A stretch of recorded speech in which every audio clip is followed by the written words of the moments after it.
Okay, so hi. Very pleasant to be here. I often have to justify why I'm kind of here. What are the Silicon guys doing at an API conference, or maybe a couple of years ago, a SOA conference? What has this got to do with what you folks are doing day to day? So the truth is that Intel's really always been a software company. It's the kind of software that you maybe wouldn't have been using day to day unless you were deep into C compilation or on tuning for multi-threaded or as a sysadmin for managing multiple different types of compute infrastructure with vPro. But what you're seeing with Intel is a change towards software that's enabling the use of silicon, making it easier to use more advanced silicon, securing it and connecting it. So we're seeing Intel in Hadoop these days. And one or two interesting things that we've just come out with, or rather bought into. Mashery. So I'm sure you folks are familiar with Mashery, providing, I would say, online API management, online software as a service portal, so that as Ronnie, wherever he is, was saying, you're able to deliver that developer experience in a better, easier way. Epona as well. So Epona might not be too familiar, but whereas Mashery's at the kind of very well known, the kind of very user-centric end of exposing APIs, documenting APIs, Epona's very deep into telco, very deep into utilities as well, providing API management, monetization. Overall, software in Intel is kind of a $10 billion revenue department. I'm a small cog in that, so I'm from the data center software division. And we have around 4,000 developers. You'll be seeing more from Intel in the coming years. So I think one thing we're kind of all agreed on is that scale is coming with APIs. Scale is already here for some weather applications, but scale is coming for other APIs, for enterprises, for grocers, who need to expose their stock levels because they want app developers to generate apps, to generate more demand for their products. And that's just online groceries. But as you see that the devices connect to either cloud resources or on-premise resources, and the analytics show that there's greater usage, there's this virtuous circle that's generated, creating scale within the use of APIs. And it's kind of a two-way thing. So as enterprises feel more ready to expose the data, to get that data towards the front, towards being actually used by somebody who may not be a developer within that company, maybe to be used by partners or app developers on the internet. There's this two-way exchange happening where the apps and the APIs are driving change into the organization and back down towards that legacy data layer. The other side of that is that as companies see this exchange happening, then the revenue the usage and the essentially the money and the profit that they get from what they do, what their intellectual property is, what their day-to-day business is, that they see as something that can be bolstered or perhaps even overtaken by the value they're going to generate from the data as they expose that data. Companies like Netflix are going to be a prime example there.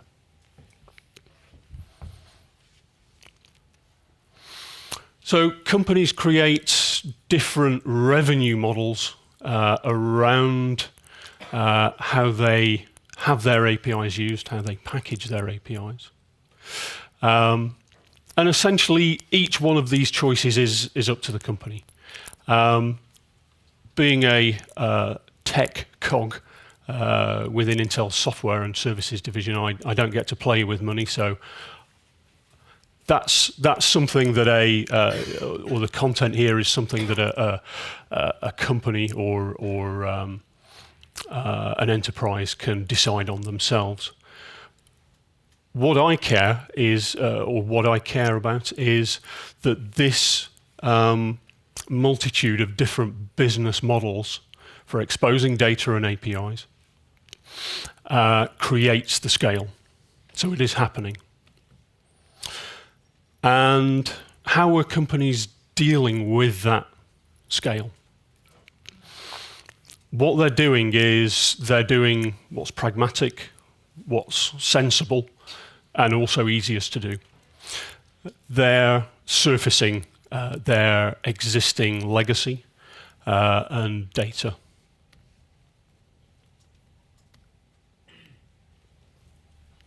What does that mean? What does it look like? So everybody expects JSON and REST externally. What companies have is what they've inherited. So they're faced with this challenge of creating JSON and REST APIs for ease of use, of portability, and for speed. But they've got XML, they've got SOAP, they've got legacy. So, think about not only what's obvious, ESBs, IBM Fusion being the big sort of beasts there. Newer, more business process management tools, so Beeple-based. And then on top of that, you've got what are incredibly large usages of data formats, protocols that just, they just don't fit together with REST and JSON and API very easily. They need to be surfaced. So think about when healthcare devices need to be integrated so that you can monitor across a whole hospital, across a whole region for healthcare. And this is coming in Sweden. I was reading in the newspaper this morning. It came in England, my home country. We only wasted £10 billion on it, which is add another zero for Swedish krona. But some of it works. What will be added to that in the future is this patient monitoring data, and that's TCP/IP-based protocols, really dumb devices, but massive amounts of data being collected. In healthcare, it's going to be MLLP protocol based on TCP/IP.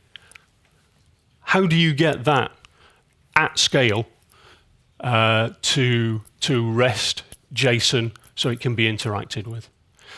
The answer is surfacing.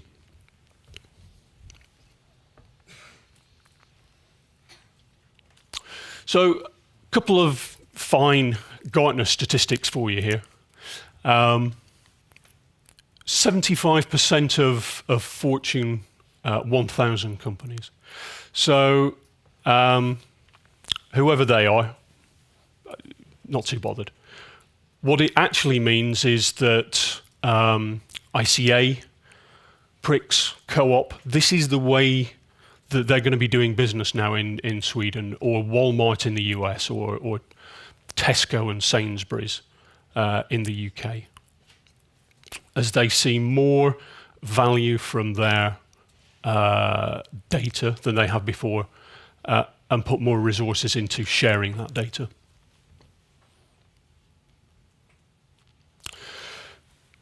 So there's this surface which requires management of an API and components to manage the API as you scale out.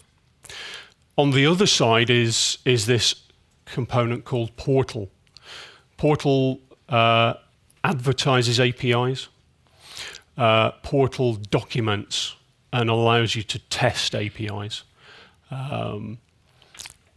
Very important in scaling, simply because if you don't advertise it, it's not going to be used.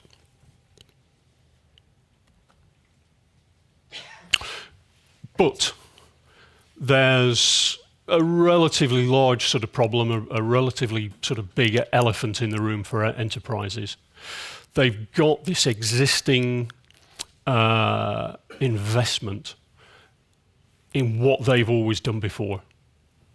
And, when I go around to customers, quite often it's SOAP, UDDI, enforced ways of interacting with services. And as you go into your companies and try and make these changes, this is going to be what's limiting scale. Changing the idea of going from slow, costly development with huge amounts of change management and so forth, and moving that to faster development, prototyping in REST. It's, like I say, the elephant in the room. And it's not because the UDDI, ESB technologies are in themselves slow to move from. It's kind of people's own inertia. They've invested time and effort in here. And to make that change is pretty difficult for them.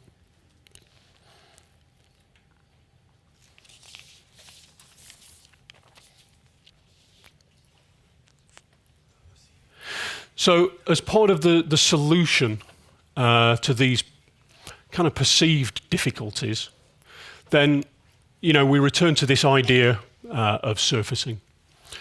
Surfacing needs a number of components to work effectively. So as I said, you've got the provider portal. This is the component that has most visibility, that is interacted with by partners, partner companies, or by internet developers. There's the API developers themselves, and there's a very close tie-in with the portal and the developers, because whichever portal that you choose to implement, it's got to have usability for testing, for automatic documentation. These tools have been out there for years, tools like Swagger. They should be there as a standard, really. API analytics, so you can quantify how you have growth. But the bottom two, really important. So there's this concept of a gateway or a component called a gateway, security or a service gateway.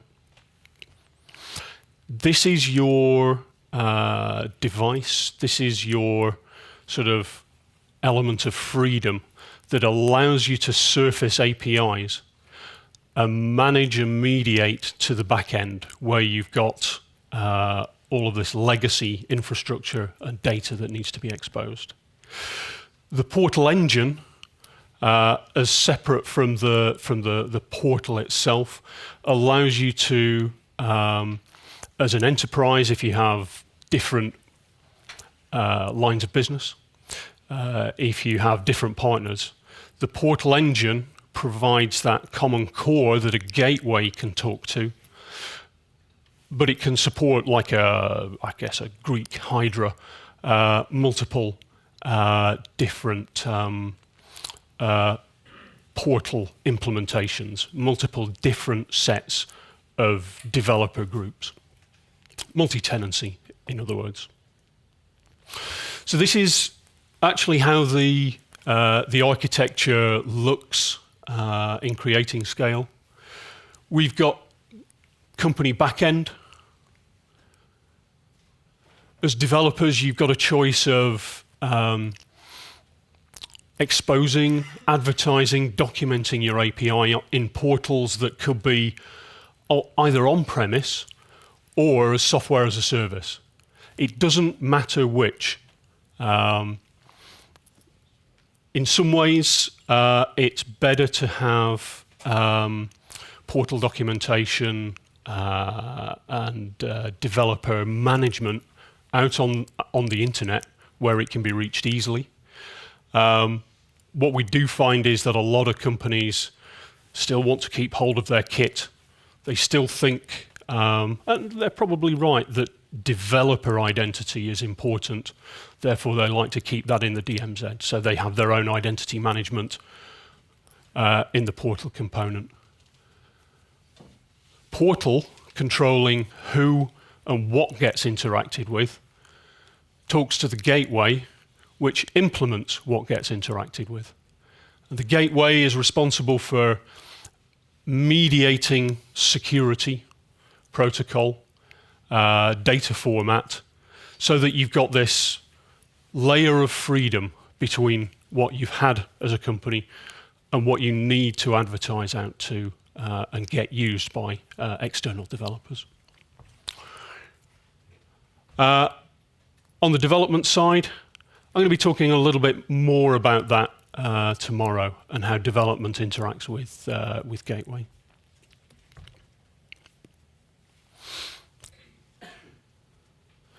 Sorry about that. Completely forgot about that two-part slide. So, what I'm proposing as an architecture, or what I'm suggesting as an architecture, you might be thinking, great, this is another thing I've got to code for. This gateway, accepting that you're probably bought into portals already. But you don't need to code. With Gateway, it's a known component that it should mediate between security standards, OAuth on the inside, map that to SAML on the inside. Sorry, I said OAuth on the outside, mapping to, or HTTP basic authentication on the outside, mapping to SAML, Kerberos, whatever on the inside.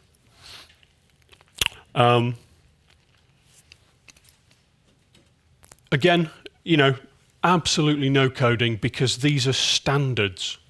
And because they're standards, you can remove that very developer-intensive or test-intensive step of taking down yet another Java library, managing that as a component.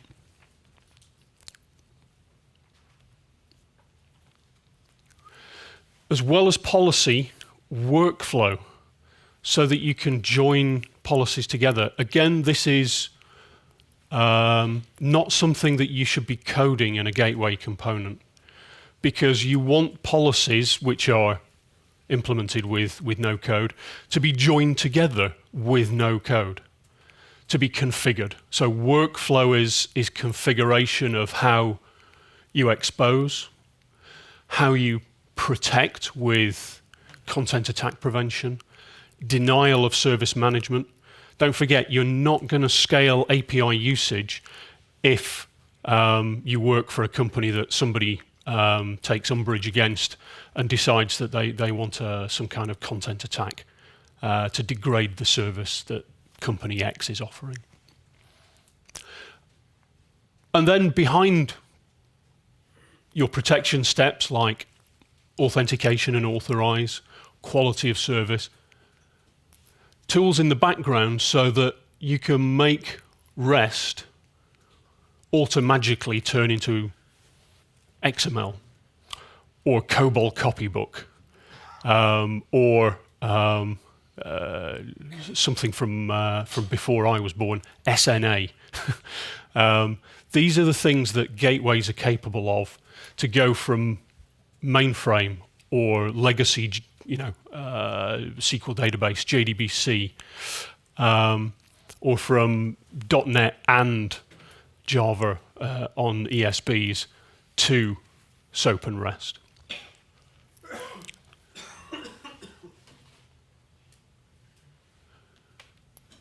So your gateway should be capable of a number of different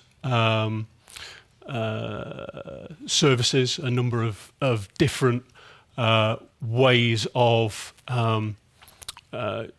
advertising REST services with JMS FTP in the background, maybe, with database or SOAP and traditional middleware in the background.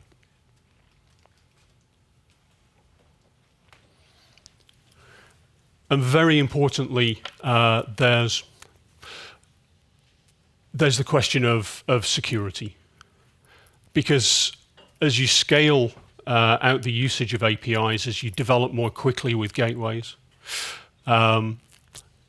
then who is interacting with your service, whether they're allowed to do it, and whether you want to control their identity, and how you want to interact with either your own identity or whether you don't really care about that and want to hand that off to Google or Facebook and use them as the identity service through OAuth. That becomes important. So there's this trust side of things where you have the choice of implementing a number of different security standards. Whether your data is something that you really consider as being quite private, then really this gateway within a DMZ can act as a point of termination for secure transport. But on top of that, there's the security of the data as well. The scaling APIs for government, healthcare, probably smart utility metering when the public gets hold of the idea that companies can stereotype them through their data. Or a man-in-the-middle attack on plain data going across the internet for utilities type data being collected from smart meters also allows you to kind of find out when somebody's in their house or whatever. But that all boils down to how much you really want people out there or developers out there to use your service. And then on the other side, there's the protection of that service. I guess really one of the other types of service that you should be looking for from a gateway component would be around data protection. So the ability to tokenize or encrypt data and keep the type so that foreign systems that have to deal with that data, internal systems that have to deal with that data, for PCI regulation, for credit card data, they're able to be scaled out, used more effectively without having to change the coding in the back end because you're preserving data type. Again, that's the architecture I'm proposing. Portal, gateway, where you scale out and mediate. I'm open for questions. If not, have a nice break. So we have time for maybe one question. Yep, Federico. What parts do you see to be available on premises, and what parts do you see to be available in the cloud? Please say yes to on premises to everything. So I can answer with my own experience, and companies have this kind of relatively closed attitude to allowing certainly the identity side to be wholly owned in the cloud. So there's quite often a reluctance to have Portal in the cloud, because a large part of Portal deals with identity. So it's important to have that ability to have both cloud-based Portal and on-premise Portal. For companies, gateways tend to be, totally on-premise, because that's the point where they want to protect their data. As the request comes into the DMZ, you've got this ability to orchestrate, to transform, to mediate between security domains. It's too important for the companies that I talk to, grocers, financial institutions, utilities. It's too important for them to have that protection capability floating out there in the cloud. There's another sort of scale of business that you don't see manufacturers, telcos, utilities, healthcare going for, and Netflix type or sort of online specialist grocers and suppliers. Really, they're quite happy with both online protection of their APIs, because their APIs are in some Amazon Web Services cloud or Azure or something like that. Anyway, it's really a split between business cultures. Great. Thanks, everyone.